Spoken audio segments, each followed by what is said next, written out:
రోజు మనము 4th, 5th, 6th, 7th గురించి మనం నేర్చుకుందాం మాస్టర్స్. 4th సీల్, 4th చక్ర, 4th లెవెల్ ఆఫ్ కాన్షియస్నెస్ మన హృదయ భాగంలో ఉంటుంది. మీ అందరికీ తెలుసు, దీన్ని అనాహత చక్రము అని అంటాం. ఇది ఆ థైమస్ గ్లాండ్ తోటి అలైన్మెంట్ అయి ఉంటుంది. 4th లెవెల్ ఆఫ్ కాన్షియస్నెస్, దీన్ని బ్రిడ్జ్ కాన్షియస్నెస్ అంటారు. దీని యొక్క లక్షణం ఏంటంటే అన్కండిషనల్ లవ్, ఏ నిబంధనలు లేనటువంటి ప్రేమ, అన్కండిషనల్ లవ్తో పాటు ఉంటుంది మాస్టర్స్. ఇదే మన సోల్, ఇదే శివ కాన్షియస్నెస్. పరమశివుడు అని చెప్పుకుంటున్నటువంటి శివుడు ఆత్మరూపంలో ఇక్కడే ఉంటాడు. ఇది శివ కాన్షియస్నెస్.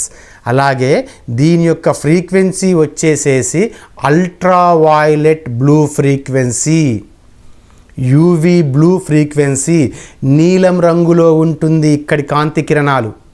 అందుకనే మన శరీరంలో ఎక్కడైనా అనారోగ్యం ఏర్పడితే మనం ఆరోగ్యానికి సంబంధించినటువంటి సంకల్ప ధ్యానం చేసేటప్పుడు ఇక్కడి నుంచి ఒక బ్లూ కలర్ రేస్ని అలా మనకి ఎక్కడైతే సెల్స్ డ్యామేజ్ అయి ఉన్నాయో అక్కడికి మనం పంపిస్తూ ఉంటాము. అక్కడికి పంపించి అక్కడ ఉన్నటువంటి ఆ అనారోగ్యాన్ని మనం తీసివేసి నూతనమైన కణాలని సృష్టి చేస్తూ ఉంటాము. అలాంటి blue colour frequency, ultra violet frequency ఉంటుంది ఇక్కడ అనాహత చక్రంలో. ఇది ప్రేమకు సంబంధించినటువంటి చక్రం. ఈ సీల్లో మనం ఉంటే మాస్టర్స్, మనం అంతులేని ప్రేమతో ఉంటాము. ఎవరి మీద ప్రేమతో ఉంటాము? ముందు మన మీద మనం ప్రేమతో ఉంటాము. మన మీద మనం అంతులేని ప్రేమతో మనం ఉన్నప్పుడు ఆ ప్రేమని మనం విశ్వానికి అందిస్తూ ఉంటాము. జంతుజాలానికి, వృక్షజాలానికి, సకల మానవ జాతికి, భూమాతకి, అన్నింటికీ కూడా అంతులేని ప్రేమని మనం అందిస్తూ ఉంటాము. అందుకే దీన్ని లవ్ చక్ర అని కూడా అంటారు. ప్రేమ వెల్లి విరిసేటువంటి చక్రం ఇది. ఇక్కడే ఉంటాయి మాస్టర్స్ ప్రేమతో వచ్చేటువంటి ఆనందము, ప్రేమ, హీలింగ్ చక్రాన్ని కూడా అంటారు మాస్టర్స్ దీన్ని. ఇక్కడి నుంచే బ్లూ కిరణాలతోటి మన అనారోగ్యాన్ని మనం నయం చేసుకోగలుగుతాము. బ్రిడ్జ్ కాన్షియస్నెస్ అంటారు దీన్ని. ఏమంటారు? Bridge consciousness. ఇది థైమస్ గ్లాండ్లో ఉంటుంది. అదే థైమస్ గ్లాండ్లో అమరత్వానికి సంబంధించిన హార్మోన్స్ ఒకప్పుడు ఉండేవి మాస్టర్స్. మనం మానవుడిగా జన్మ తీసుకున్నప్పుడు ప్రతి గ్లాండ్లో మనం కొన్ని జీవరసాయనాలను మనమే ఇన్కల్కేట్ చేసి మనం శాశ్వతంగా జీవించడం కోసం అవసరమైనటువంటి ఆ హార్మోన్స్ని మనం దాంట్లో ఉంచాము. అలాగే మనం ఈ అనాహత చక్రంలో థైమస్ గ్లాండ్లో ఒక ఇమ్మోర్టల్ హార్మోన్ని కూడా ఉంచాము మనం. ఆ ఇమ్మోర్టల్ హార్మోను సనాతన కాలంలో మనలో ప్రవహిస్తూ ఉండేది, మన రక్తంలోకి ప్రవహిస్తూ ఉండేది. అప్పుడు మనం ఎప్పుడు నిత్య నూతన యవ్వనంతో విరాజిల్లే వాళ్ళం. కొన్ని వేల సంవత్సరాలు బతికే వాళ్ళం. 1000, 2000 సంవత్సరాలు, 3000 సంవత్సరాలు అనేది ఆ కాలంలో చాలా సహజమైన విషయం. Life and teachings of masters of ఫారెస్ట్లో ఈమిల్ బృందం ఉంటుంది. బెయిడ్ టీ స్పాల్డింగ్ మన ఫారెస్ట్కి వచ్చినప్పుడు అక్కడ ఉన్న బృందంలో సభ్యులు చూస్తుంటే ఒక్కొక్కరు 2000 సంవత్సరాలు, 3000 సంవత్సరాలు, 500 సంవత్సరాలు అలా బతుకుతూ ఉంటారు. కానీ చూస్తే 25-30 సంవత్సరాల వ్యక్తుల్లాగా ఉంటారు. ఎందుకు? వాళ్ళ థైమస్ గ్లాండ్ నుంచి, వాళ్ళ బ్రిడ్జ్ కాన్షియస్నెస్లోంచి, వాళ్ళ అనాహత చక్రంలోంచి ప్రవహించినటువంటి ఇమ్మోర్టల్ హార్మోన్. కానీ ఎప్పుడైతే సోషల్ కాన్షియస్నెస్ ఎక్కువైపోయిందో, ఎప్పుడైతే మానవుడు సమాజం యొక్క శిక్షణతో తనకు తానే శిక్ష విధించుకున్నాడో అప్పటి నుంచి ఇమ్మోర్టల్ హార్మోన్స్ స్రవించడం ఆగిపోయింది. అక్కడి నుంచి ఇమ్మోర్టల్ హార్మోన్స్ స్రవించడం ఆగిపోయింది. డెత్ హార్మోన్, మృత్యుకారక జీవరసాయనం విడుదలవ్వడం మొదలైంది. ఇమ్మోర్టల్ హార్మోను రావడం ఆగిపోవడమే కాకుండా మనల్ని మృత్యువుని తీసుకుని వెళ్ళి మన కణాల యొక్క విభజనకు కారణమైనటువంటి మృత్యుకారక జీవరసాయనం విడుదలవ్వడం ప్రారంభమైంది. అక్కడి నుంచి మృత్యుకారక జీవరసాయనం విడుదలవ్వడం ప్రారంభమైంది. అప్పటి నుంచే మనకి వ్యాధి, క్షీణత, వృద్ధాప్యము అన్నీ వస్తున్నాయి. అన్నిటికీ కీలకం మాస్టర్స్ ఇది. ఈ థైమస్ గ్లాండ్ని కనుక మనం మాస్టరింగ్ చేయగలిగితే మనం తిరిగి వృద్ధాప్యం రాకుండా నిత్య నూతన యవ్వనంతో మనం ఎంతకాలం కావాలంటే అంతకాలం మన ఇచ్ఛతో జీవించవచ్చు. ఇది 4వ చక్రంలో ఉన్నటువంటి ఆ చైతన్య స్థితి యొక్క అవగాహన గురించి. తర్వాత 5 విశుద్ధ చక్రం అంటుంటాం మనం. 5th level of consciousness, 5th చక్ర అంటుంటాము. ఇది ఈ 5th చక్ర యొక్క ఫ్రీక్వెన్సీ ఎక్స్రే ఫ్రీక్వెన్సీ. దీని ఫ్రీక్వెన్సీ ఏంటి? X-ray frequency. ఎక్స్రే లైట్కి ఎలాంటి పౌనపుణ్యం అయితే ఉంటుందో, ఎక్స్రే లైట్ ఎంత వేగంతో ప్రకంపిస్తూ ఉంటుందో అలాంటి ఎక్స్రే ఫ్రీక్వెన్సీ విశుద్ధ చక్రానికి సంబంధించినటువంటి 5th చక్రాలో ఉంటుంది. దీని యొక్క చైతన్యాన్ని ఏమంటాం తెలుసా? సూపర్ కాన్షియస్నెస్ అంటాం. ఏమంటారు? Super consciousness. Super consciousness. ఈ కాన్షియస్నెస్ని, ఈ చైతన్య పరిధిని సూపర్ కాన్షియస్నెస్ అంటాము. ఇక్కడ ద్వంద్వత్వం ఉండదు. దీని లక్షణం ఏంటంటే ద్వంద్వత్వము ఉండదు. మంచి చెడు, పాపము పుణ్యము, ఇలాంటి ద్వంద్వత్వాలు చాలా ఉన్నాయి కదా. వెలుగు నీడ, వెలుతురు చీకటి, మనలో ఎన్ని జ్ఞానము అజ్ఞానము, అజ్ఞానం కూడా ఉండదు, జ్ఞానము ఉండదు, అసలు ద్వంద్వత్వమే ఉండదు. ద్వంద్వత్వం లేని స్థితి విశుద్ధ చక్ర యొక్క స్థితి. 5th level of consciousness super consciousness x ray ఫ్రీక్వెన్సీతో ఉంటుంది. ఎక్స్రే ఫ్రీక్వెన్సీతో ఉంటుంది. దీని యొక్క మరొక లక్షణం ఏంటంటే ఆల్ ఇన్ వన్. గుర్తుపెట్టుకోండి, ఆల్ ఇన్ వన్ దీని యొక్క లక్షణము. దీని యొక్క లక్షణం ఏంటంటే వన్, అవర్ సెల్ఫ్. దీని లక్షణము ఆల్ ఇన్ వన్ అంటే సృష్టి మొత్తం కూడా నీలోనే కనబడడం ప్రారంభిస్తుంది.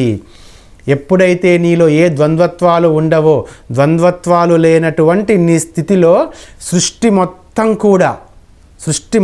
కూడా నీలోనే కనబడుతుంది. సృష్టిలో ఉన్నటువంటి సమస్త జీవరాశిని, ఆ చెట్టుని, ఆ పుట్టని, ఆ రాయిని, ఆ మేకని, ఆ జీవిని, ఆ సూర్యుడిని, ఆ చంద్రుణ్ణి, ఆ గ్రహాలని, నక్షత్రం మొత్తం టోటల్ యూనివర్స్ మొత్తాన్ని కూడా నీలో చూసుకుంటావు. All in one. All in one. నీ యొక్క 5th level of కాన్షియస్నెస్లోని 5th level అంత కాన్షియస్నెస్ని కనుక విశ్వ చైతన్యం నుంచి ఆల్ ఇన్ వన్ అనే కాన్షియస్ని, ఆ చైతన్యాన్ని కనుక నువ్వు స్వీకరించడం మొదలుపెట్టినప్పుడు నువ్వు ఆ చైతన్య స్థితిలో అలరారుతూ ఉంటావు. మరి దీనికి కూడా ఒక గ్లాండ్ ఉంటుంది కదా, థైరాయిడ్ గ్లాండ్ దీంతో పాటు ఉంటుంది. దీంతో పాటు అసోసియేట్ అయిపోయి థైరాయిడ్ గ్లాండ్ ఉంటుంది. మన శరీరం యొక్క మెటబాలిజం మొత్తాన్ని థైరాయిడ్ గ్లాండే డిక్టేట్ చేస్తూ ఉంటుంది. థైరాయిడ్ గ్లాండ్ నుంచి రిలీజ్ అయ్యేటువంటి ఆ T3, T4, TSH thyroid stimulating hormones, ఈ 3 హార్మోన్స్ ద్వారా నీ బాడీ మెటబాలిజాన్ని మొత్తం థైరాయిడ్ చూస్తూ ఉంటుంది. All in one x-ray frequency super consciousness. ఇది 5th ప్లేన్. 7th ప్లేన్ ఆజ్ఞాచక్రం, నీ third eye. 6th level of consciousness నీ ఆజ్ఞాచక్రము. మరి దీని యొక్క పౌనపుణ్యం ఏంటి? The gamma rays frequency. ఇది ఎక్స్రేస్ ఫ్రీక్వెన్సీ అయితే ఇది గామా రేస్ ఫ్రీక్వెన్సీ. నీ యొక్క గామా రేస్ ఫ్రీక్వెన్సీతో పాటు ఉంటుంది. ఇది హైపర్ కాన్షియస్నెస్. దీని యొక్క స్థితి ఏంటి? Hyper consciousness. ఇది బ్రిడ్జ్ కాన్షియస్నెస్ అయితే ఇది సూపర్ కాన్షియస్నెస్, ఇది హైపర్ కాన్షియస్నెస్. ఇది పీనియల్ గ్లాండ్తో అటాచ్ చేయబడి ఉంటుంది. పీనియల్ గ్లాండ్ నీ సమస్త గ్లాండ్స్ని అదే ఆపరేట్ చేస్తుంది. ధ్యాన స్థితిలో ఉన్నప్పుడు నీ చేత ఉత్తేజితం కాబడుతుంది. నీకు ఆస్ట్రల్ ట్రావెలింగ్ని చేపిస్తుంది. నీకు పూర్తిగా నీ సూక్ష్మ చైతన్యం, నీ థర్డ్ ఐ ఓపెన్ అయిన తర్వాత నీకు ఎన్నెన్నో కూడా విజన్స్ కనబడేలా చేస్తుంది. మొత్తం కూడా పీనియల్ గ్లాండ్ తోటి నిన్ను అనుసంధానం చేస్తుంది. నీ 6th లెవెల్ ఆఫ్ కాన్షియస్నెస్ ఇదేంటో తెలుసా మాస్టర్స్? One in all. ఇది వన్, ఇది ఆల్ ఇన్ వన్, ఇది వన్ ఇన్ ఆల్ కాన్షియస్నెస్. నువ్వు అందరిలో దర్శనమిస్తావు.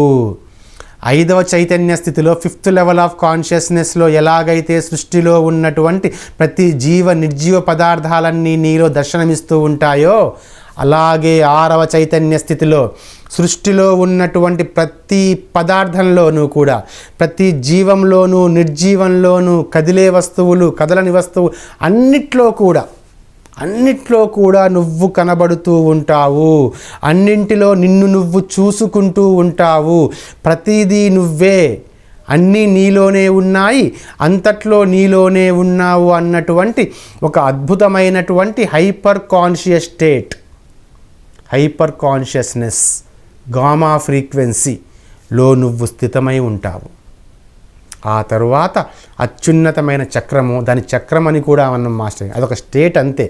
కాకపోతే మనం చెప్పుకోవడం కోసం 7th లెవెల్ ఆఫ్ కాన్షియస్నెస్ అంటాం, కానీ అక్కడ ఏమీ ఉండదు, అంతా శూన్యమే ఉంటుంది, అంతా ఉంటుంది.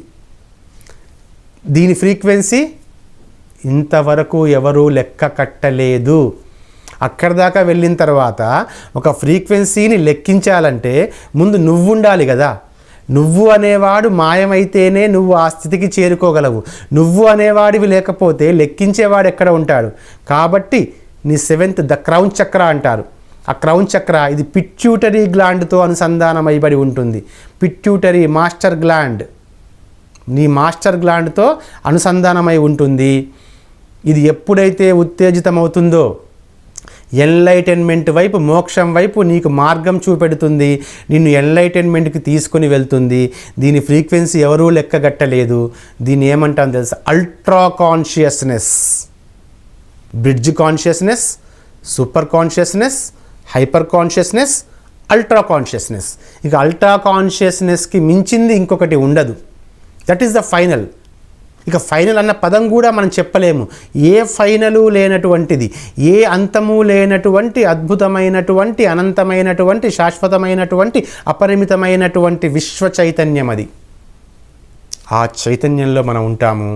దానికి కూడా ఒక లక్షణము, ఆల్ ఇన్ ఆల్, అన్నిట్లో అన్నీ ఉంటాయి. ఇక లేనిదంటూ ఏమీ ఉండదు, ఉన్నదంటూ కూడా ఏమీ ఉండదు. రెండూ ఉంటాయి మాస్టర్స్. లేనిదంటూ ఏమీ ఉండదు, ఉన్నది అంటూ కూడా ఏమీ ఉండనటువంటి ఆ అద్భుతమైన స్థితిలో మనం ఉంటాము. అదొక స్థితి, అదొక చక్రం కూడా కాదు, అది 7th సీల్ అనుకుంటుంటాం కదా మనం. అది మన పరిభాషలో మనకి అర్థం కావడం కోసం మనం దాన్ని ఒక సీల్ అంటుంటాం, కానీ అది ఒక స్థితి.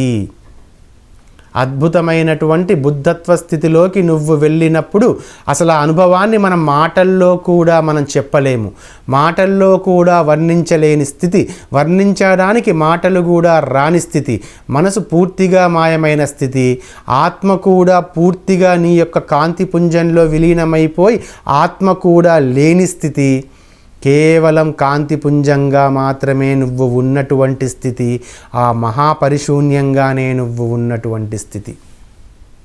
ఇక్కడికి వస్తేనే ఆ స్థితి అని కాదు మాస్టర్స్, ఏ చక్రంలో ఉన్నా కూడా ఆ స్థితి నువ్వు అనుభవించవచ్చు. మనం చెప్పుకున్నట్టుగా స్ట్రీమ్ ఆఫ్ కాన్షియస్నెస్ అంటాం మనం, రామ్తా చైతన్య ప్రవాహధార. ఆ స్ట్రీమ్ ఆఫ్ కాన్షియస్నెస్లోంచి నువ్వు నీ ఆలోచనను బట్టి ఎలాంటి చైతన్యాన్ని నువ్వు స్వీకరిస్తున్నావు అన్నదాన్ని బట్టి ఆ చైతన్య స్థితిలో నువ్వు ఉంటూ ఉంటావు. అందుకే మనం ముందుగానే చెప్పుకున్నట్లుగా 7 కూడా ఒకదానిలో ఒకటి మిళితమవుతుంటూ ఉంటాయి. మరి కుండలిని అని చెప్పి మనం అంటుంటాం కదా, మరి ఆ కుండలిని అంటే ఏమిటి అంటే సింపుల్ మాస్టర్స్, మూలాధారంలోనే ఉంటూ ఉన్న నువ్వు స్ట్రీమ్ ఆఫ్ కాన్షియస్లోంచి, ఆ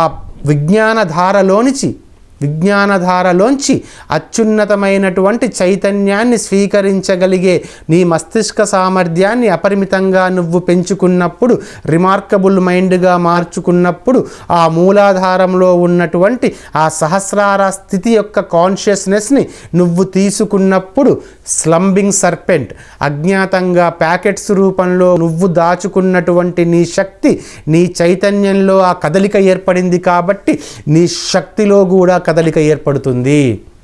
చైతన్యంలోని కదలికే శక్తి. నీ చైతన్యంలో అద్భుతమైనటువంటి ఆ కదలిక ఏర్పడ్డప్పుడు నీ శక్తిలో కూడా కదలిక ఏర్పడి నువ్వు దాచుకున్న, నువ్వు నిలువ చేసుకున్నటువంటి ఆ శక్తి నీ వెన్నుపూస మొత్తంలోంచి ప్రాకి వెళ్ళిపోతుంది. వెన్నుపూస మన శూన్యం ముందు ఒక టన్నెల్ ఉంటుంది మాస్టర్స్.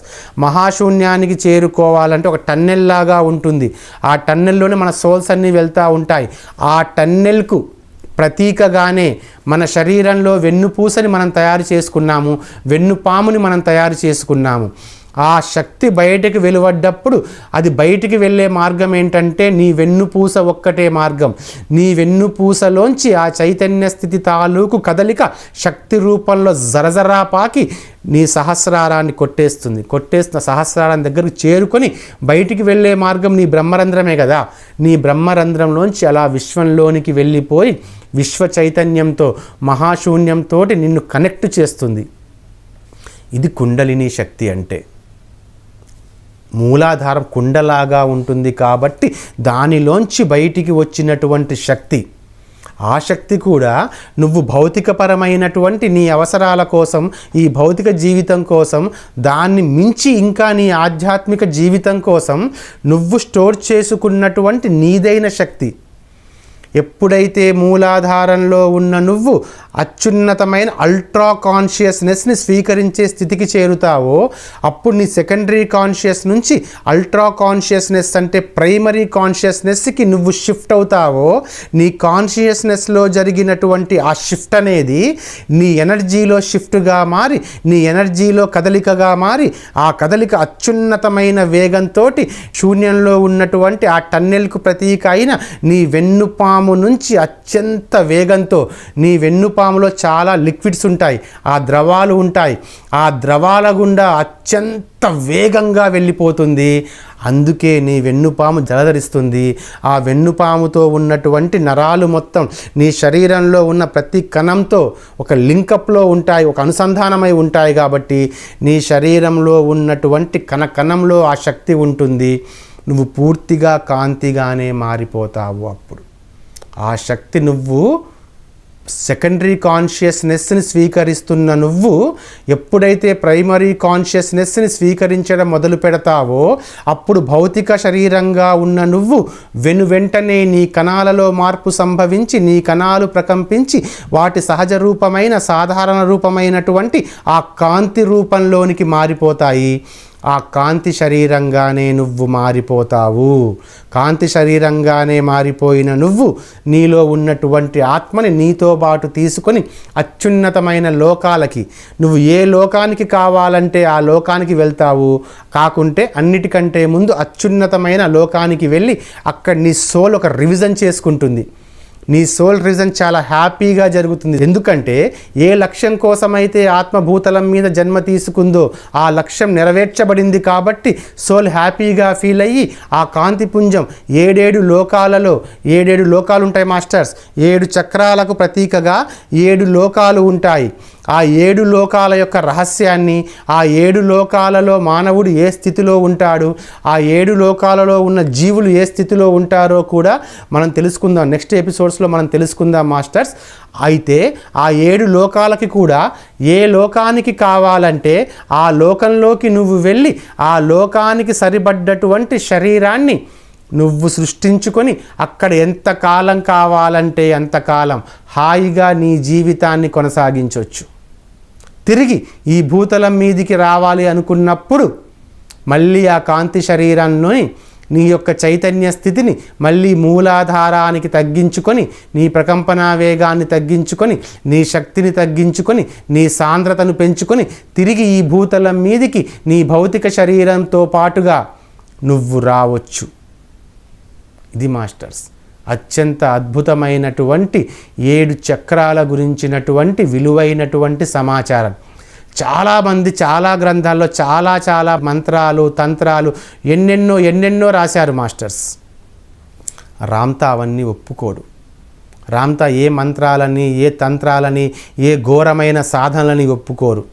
కేవలం జ్ఞానాన్ని మాత్రమే నమ్ముకోమంటారు. కేవలం ధ్యానాన్ని మాత్రమే నమ్ముకో. ధ్యాన స్థితిలో ఉండు, జ్ఞానాన్ని నేర్చుకో. జ్ఞానాన్ని నేర్చుకో, ధ్యానంలో ఉండు. నీ కుండలిని నువ్వు దాన్ని బలవంతంగా ఫోర్స్ చేయకూడదు అంటారు. కొన్ని పద్ధతులు ఉంటాయి, రేకీ లాంటి కొన్ని పద్ధతులు ఉన్నాయి. మనకి చాలామంది రేకీ చేస్తూ ఉంటారు, కుండలిని యాక్టివేషన్ పద్ధతులు అని చెప్పి, రేకీ పద్ధతులు అని చెప్పి చాలా పద్ధతులు మనకి ప్రాచుర్యంలో ఉన్నాయి. కానీ వాటి వల్ల ఇంతవరకు మోక్షం సాధించిన వాళ్ళు, ముక్తి సాధించిన వాళ్ళు, నిర్వాణం సాధించిన వాళ్ళు ఎవరూ లేరు. బాబాజీ గారు ఏ రేకీ చేశారు? రమణ మహర్షి గారు ఏ రేకీ చేశారు? రామకృష్ణ పరమహంస గారు ఏ సాధన చేశారు? ఏ మంత్రాలు తంత్రాలు వాళ్ళు చేయలేదే. వాళ్ళు కేవలం ధ్యానం చేశారు, జ్ఞానాన్ని నేర్చుకున్నారు. ఆ ధ్యానంతోనే సహజంగానే తమ చైతన్య స్థితిని పెంచుకున్నారు. అత్యంత సహజంగానే ఈ భూతలం నుంచి నిష్క్రమించారు. మనకి ఏదైనా కూడా అనువైన పద్ధతి ఏదైనా ఉంది అంటే ప్రకృతితో అనుసంధానమైపోయేటువంటి సహజమైన పద్ధతి. అలాంటి పద్ధతులు ఏమన్నా కృత్రిమంగా మీరు ఎప్పుడైతే లేపాలి అనుకుంటారో వెన్నుపాము విరిగిపోయే పరిస్థితి కూడా వస్తుంది. ఒక్కసారి దాన్ని బలవంతంగా మీరు బయటికి పంపించాలని చూస్తే కుండలిని శక్తిని తట్టుకోలేక మీ వెన్నుపాము విరిగిపోతుంది కూడా. చాలా సంఘటనలు ఉన్నాయి. కాబట్టి దయచేసి మాస్టర్స్, ఏదైనా సహజంగా న్యాచురల్గా జ్ఞానంతో మీరు ఎవాల్వ్ కండి. మీ ఎవల్యూషన్ ప్రాసెస్కి నాలెడ్జ్ని ఉపయోగించుకోండి. Knowledge is the simplest and natural way for the evolution of your self, and meditation is the natural way to evolution of your self. Meditation, knowledge రెండిటిని మిళితం చేయండి, సమ్మిళితం చేయండి. ఈ భూతలం మీద ఆనందంగా, ఆరోగ్యంగా, సహజంగా మీకు కావాల్సిన ప్రతి దానిని సృష్టించుకుంటూ ఎంతో సుఖంగా జీవితాన్ని గడుపుతూ ఉండండి మాస్టర్స్. రామ్తా మాస్టర్ చెప్పేది అదే. ఇప్పుడు సీల్స్ గురించిన విజ్ఞానం నేను మీకు క్లుప్తంగా చెప్పాను మాస్టర్స్. ఇంకా రామ్తా తలాల గురించి కూడా మాట్లాడతారు. 7 తలాలు ఉంటాయి అనుకుంటాం కదా. ఈ విశ్వంలో ఎన్నో కోట్ల కొద్ది తలాలు ఉన్నాయి. విశ్వంలో ఎన్నో కోట్ల కొద్ది తలాలు ఈ విశ్వంలో ఉన్నాయి. అవి ఎన్ని కోట్ల తలాలు ఉన్నా కూడా మన భూతలం కాకుండా ఇప్పటిదాకా మానవ శరీరంలో ఉన్నటువంటి కాన్షియస్ లెవెల్స్ గురించి మనం చెప్పుకున్నాము 7. అలాగే విశ్వంలో ఉన్నటువంటి ఎన్ని కోట్ల తలాలు ఉన్నా కూడా అవి కేవలం 7 ప్రకంపన వేగాల్లో మాత్రమే ప్రకంపిస్తూ ఉంటాయి. ఎందుకు అంటే మనం వాటిని సృష్టించినప్పుడు వాటికి మనం ఇచ్చాము ఆ లక్షణాన్ని. నువ్వు ఈ ప్రకంపన వేగంతో ప్రకంపించు అని దానికి ఆ తలమనే పదార్థానికి కావలసినటువంటి గుణాన్ని మనం ఇచ్చాము. కాబట్టి అది అలా ప్రకంపిస్తూ ఉంటుంది. అలా మొత్తం సృష్టిలో మొత్తం కూడా 7 రకాల ప్రకంపన వేగాలు మాత్రమే ఉంటాయి. అందుకనే మనం 7 తలాలు అంటుంటాం. చాలామంది యొక్క దృష్టికోణంలో వాళ్ళ పొరపాటు ఏంటంటే కేవలం 7 ఉన్నాయనుకుంటారు. భూమి కాక ఇంకా 7 ఉన్నాయనుకుంటారు. అది కాదు, చాలా ఉన్నాయి. మన భూమి ఇసుక రేణువంత చాలా ఉన్నాయి. కానీ అవి 7 ప్రకంపన వేగాలలో మాత్రమే ప్రకంపిస్తూ ఉంటాయి. ఆ 7 ప్రకంపన వేగాలలో ప్రకంపించే ఆ తలాల మీద జీవనం ఎలా ఉంటుంది? అవి కేవలం పదార్థాలా? కాదు masters, my dear friends, my dear masters. అవి కేవలం ఖాళీగా పదార్థంతో, ఏదైనా వాయువుతో, ఈథేన్తోనో మీథేన్తోనో నిండిపోయి ఉన్నాయనుకుంటున్నారా? కాదు. ఆ తలాల మీద జీవరాశి కూడా ఉంది. ఎలాగైతే భూమి మీద జీవరాశి ఉందో అలాగే ఆ తలాల మీద కూడా జీవరాశి జీవిస్తూనే ఉంది. ఆ జీవరాశి కూడా మనతో బాటే మహాశూన్యం నుంచి ఒకేసారి ఆవిర్భవించిన కాంతి పుంజాలే. కాకపోతే మనం భూతలాన్ని ఎంచుకున్నాము, వారు ఆ తలాన్ని ఎంచుకున్నారు. మనం ఎట్లయితే ఇక్కడ జీవనం కొనసాగిస్తున్నామో వారు ఆ తలాన్ని ఎంచుకొని ఆ తలానికి తగ్గ శరీరాన్ని సృష్టించుకొని ఆ తలం మీద జీవనాన్ని సాగిస్తున్నారు. అవే కదా యూఎఫ్ఓస్ అంటే, అన్ఐడెంటిఫై ఫ్లయింగ్ ఆబ్జెక్ట్స్. అందుకే నేను వాళ్ళని ఆత్మీయ ఆధ్యాత్మిక సహోదరులు అంటాను. అలాగే భూతలం మీద జన్మ తీసుకొని కూడా ఎవల్యూషన్ చెంది కొంతమంది ఆ తలాల మీద జీవనం సాగిస్తున్న వాళ్ళు కూడా ఉన్నారు. వాళ్ళని మనం ఆస్ట్రల్ మాస్టర్స్ అంటుంటాము. ఇట్లాంటి విజ్ఞానాన్ని మొత్తం కూడా ఇంకా ఇంకా ఇంకా మనం తెలుసుకుంటూనే ఉందాము. తెలుసుకుంటున్న జ్ఞానాన్ని మంచిగా నోట్ చేసుకొని ఆ జ్ఞానాన్ని మన మస్తిష్కంలో ప్రోగు చేసుకుంటుంటాము.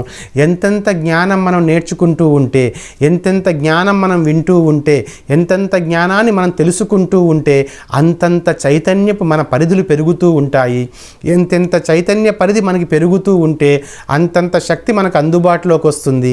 ఎంతెంత శక్తి మనకి అందుబాటులోకి వస్తూ ఉంటే అంతంత మోక్ష స్థితికి, ముక్తి స్థితికి, ఒక ట్రాన్స్ఫర్మేషన్ స్థితికి మనం చేరుకుంటాం మాస్టర్స్. అలాగే సెషన్లో పాల్గొన్నటువంటి యూట్యూబ్ ద్వారా, టీవీ ద్వారా చూస్తున్నటువంటి ఆధ్యాత్మిక మిత్రులందరికీ కూడా నా శుభాకాంక్షలు. Thank you very much masters.